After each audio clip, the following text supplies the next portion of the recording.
couple of things. Mr. Payton, the council, the staff is not working, living in a vacuum. We commission the very studies that we rely on because we know that the dam has hazard potential. Right. Any earthen dam will. Any dam, whether it's earthen or not, has potential for failure, whether, again, by force of nature or force of man. So for that very reason, we commissioned studies. When we got the dam break analysis, we began to look at, okay, a couple of things. One, what we need an early warning system. That was a recommendation. And we began to work on that.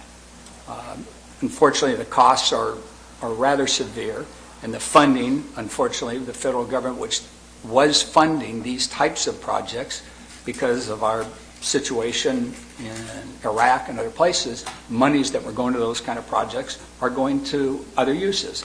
That's life. I don't bemoan that. That's the way life is.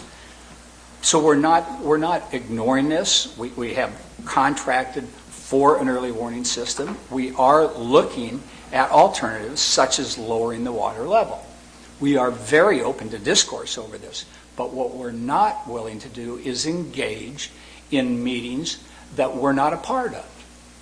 We are the decision makers, right or wrong, that's what we do. And when independent groups want to go off on their own and make statements that they allege as factual, which are not factual, we are not going to join and give credence to that kind of behavior. We are more than willing and always will be willing to sit down and dialogue on any issue, particularly a matter of public safety. Randall and I both live spitting distance from the creek, so you have the advantage of time. Okay, and I want to go to that, Nick. There's two ways the dam fails: sudden and catastrophically, which is the worst of any kind. Okay, and whether that's from an earthquake, which would have to be, as the study says, and as you've alluded to, a pretty big earthquake. We'd have a lot of other problems in addition to whatever might happen to the dam. And the other two are piping and topping. Those are obviously potential things that that the study told us about.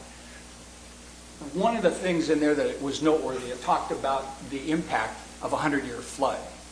In 1996, we had a 500-year flood here. Correct. The dam survived just fine.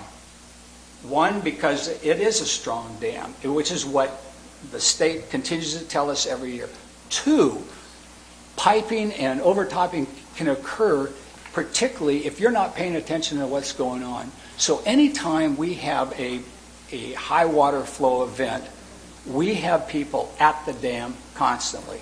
We have mechanisms in the dam, as we were advised to do, to help us with that. So it is not as though we are just throwing all caution to the wind and ignoring everything. But again, you say something like that, so what's a life worth when we talk about that? And with each event that occurs, a 500-year flood, the integrity of that dam is not the same after a 500-year flood as it was before.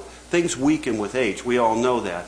But we talk about the dam and stuff. Has the council been up there and physically looked at the dam and been down the backside of it? Have you ever been up there and looked at it? I was up there 2 weeks ago.